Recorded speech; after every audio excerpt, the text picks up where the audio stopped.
Welcome to episode 56 of the Blunt Talk Sports Podcast. I'm your host, Anthony Wright, coming to you from the hot, humid, but beautiful confines of Atlantic City, New Jersey. Wherever you may be watching or listening, as always, like, share, and subscribe. It helps the channel. Guys, as always, as you didn't know, now you know, I have a subscription on Apple Podcasts and it's also on Spotify. Check me out on there.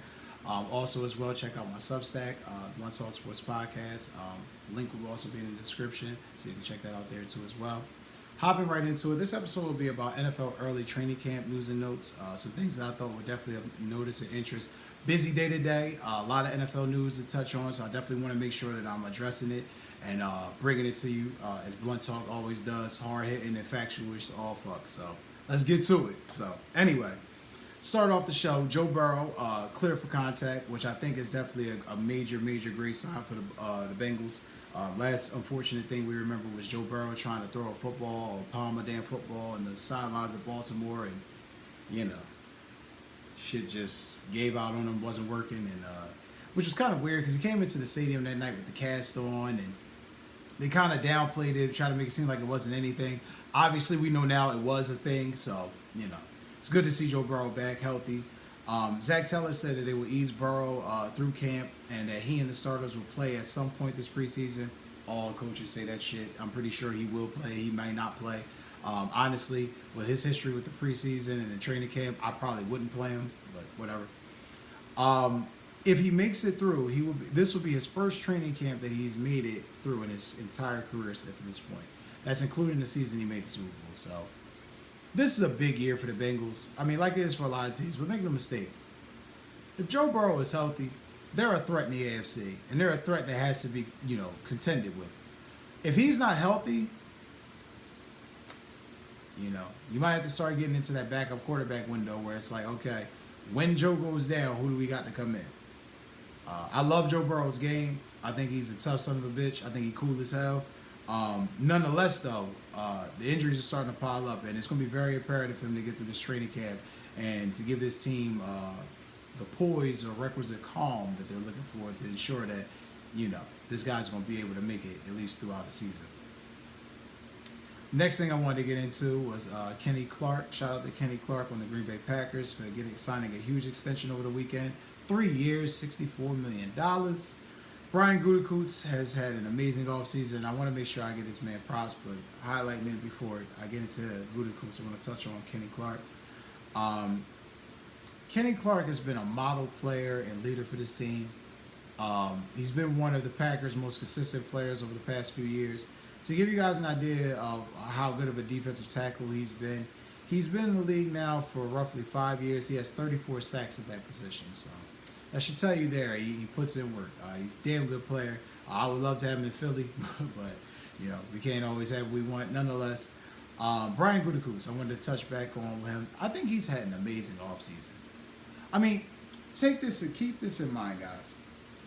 You're coming off a year where you had a nice run. You made the divisional round of playoffs with a quarterback that hadn't played. You looked better than what a lot of people assumed you might be. You're more than likely a threat in the NFC to contend for the conference. This all happened within the past 3 or 4 years, guys. I mean, he just literally rebuilt this whole roster and team.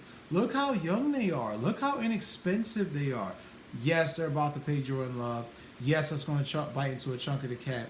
Outside of that, they're paying Josh Jacobs for 1 season. They're not paying any of the receivers yet. They're not paying any of the tight ends yet. Most of the money is capped in on defense, which it should be, because that's where most of the Packers' great players are right now currently on the team. Not smiting the offense. I think the offense will be able to get to that level at some point. But right now, their key guys and their prominent guys are on the defense. So pay the guys that's proven. Pay the guys that's been doing it. As you know, Jordan Love's about to get paid. But more importantly, Kenny Clark, man, congratulations on getting that bread. Brian Gutekunst, congratulations on having another great offseason and really putting this team in position. And it's going to be interesting, man. I'm pissed that we got to play the Packers week 1 because, the Packers are a good team, but, Eagles going to have to end the business that day. I'll be right into the next one. This one is something I've talked about, I think, vehemently about throughout the offseason, but it seems to keep coming up like it's a dead horse that just won't stop getting beat. It would be the 49ers, and it's ultimately the question has arisen, should the 49ers, should they trade Deebo Samuel instead of Brandon Aiyuk? That should have been yes a season ago. Apparently, from what I could get on the report, and the link with this will be in the description as well. This was from Pro Football Talk, Mike Florio. Shout out to Mike Florio. Apparently, the Steelers reportedly wanted Deebo Samuel. Not shocked there. He seems like a Mike Tomlin type of guy. Like CD Deuce said, shout out to CD Deuce. He's more of a running back than a wide receiver.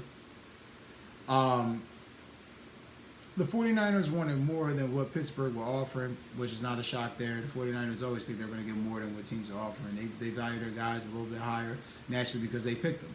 But we all know Deebo Samuel is, that time has come. That time has come for him to leave. They're not going to pay him their money they owe him next year. So this is all formality. You don't want to pay Brandon Aiyuk because you have interchangeable parts. But yet you're in this paradigm shift again where you've got another receiver that's about to possibly gank you for money, or you're going to let walk out the door. Because we all know Deebo's going. I think this is just like a domino that will fall and that maybe people aren't really harping this. So I'm going to say this again, and this will be the last time I talk about it on the offseason. And I expect, as I've said all along, Deebo Samuel will be in San Fran for this final season, and he will be somewhere else. Because whether they re-sign Brandon Aiyuk, which I think they are going to try to, but they're going to try to play haggle as far as the number. But he could get traded. Deebo's not coming back. George Kittle's not coming back.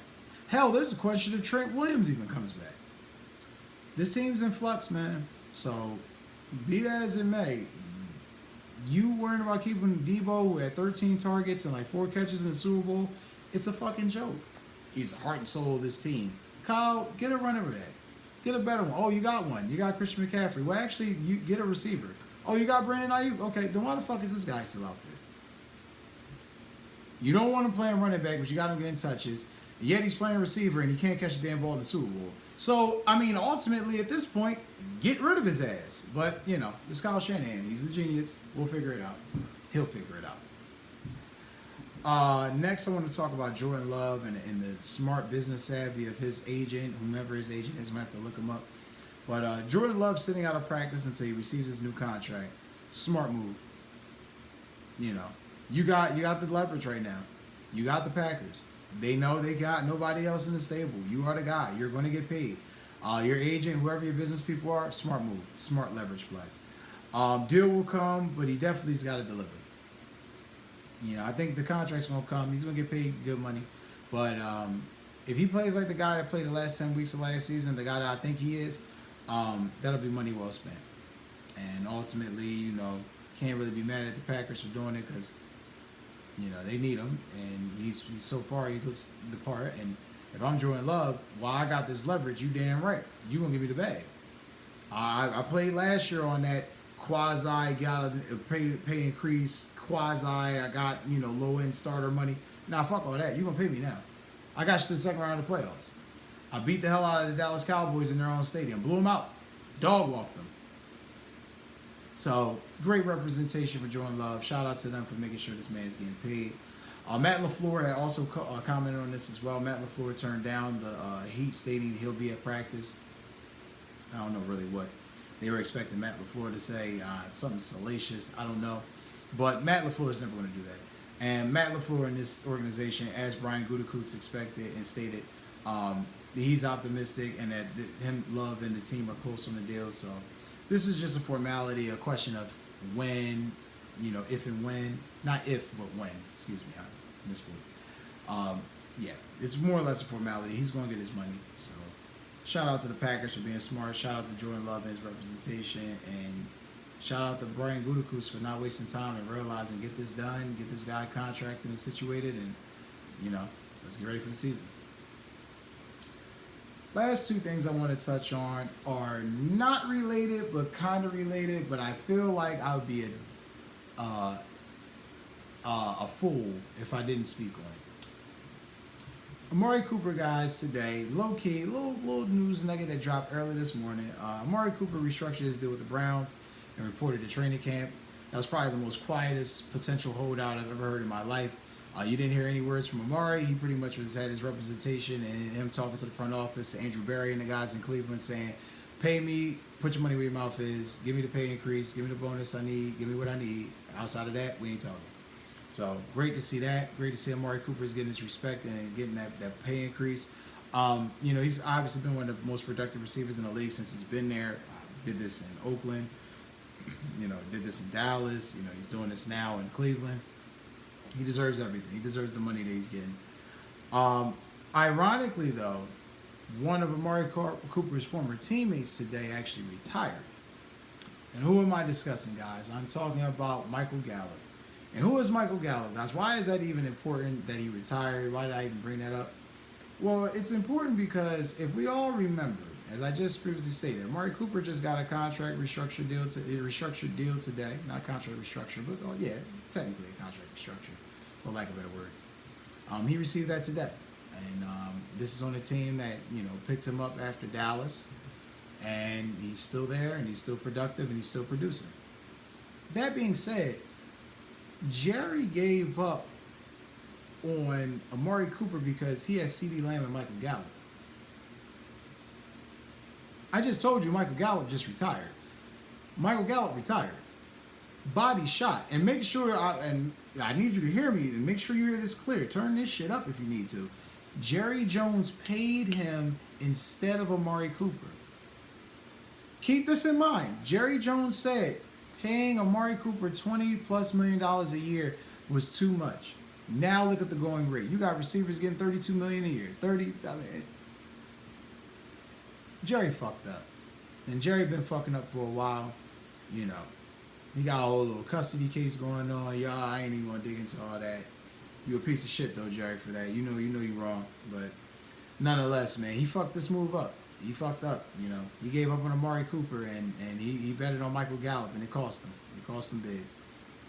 And it's just one of those things where you kind of wonder, where's the direction of this team going? Because they just seem so aimless at times. They just seem like Jerry doesn't really know if he should go with his gut, his brain, or, what a fan says to him, in between walking, to and from the stadium or to and from a golf course. So remains to be seen. Very interesting, but I just wanted to touch on some of the early pre-training camp notes. I have another episode coming within another day or two. That'll be touching on the start of training camp.